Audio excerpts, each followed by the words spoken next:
একটি নাম আজ কাঁপিয়ে দেয় বুকের ভিতর, শরীফ ওসমান হাদী, যাকে দুর্বৃত্তরা গুলি করে হত্যা করেছে। কিন্তু তারা জানতো না, গুলিতে মানুষ মারা যায়, চেতনা না।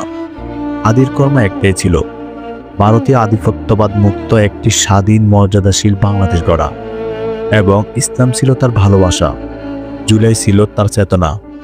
তার স্বপ্নে ছিল একটি দেশ যেখানে মাথা নত হবে না, যেখানে অন্যায়ের কাছে নীরবতা থাকবে না। আজ শুধু একটি পরিবারে নয়, সারা দেশ শোকাহত। কারণ হাদীর রক্ত শুধু মাটিতে ঝরেনি, সে রক্ত লিখে গেছে একটি দায়িত্ব। আমরা যেন এই রক্তকে বৃথা যেতে না দেই। হাদী নেই, কিন্তু তার আদর্শ বেঁচে আছে, তার সাহস বেঁচে আছে, তার স্বপ্ন এখন আমাদের কাঁধে।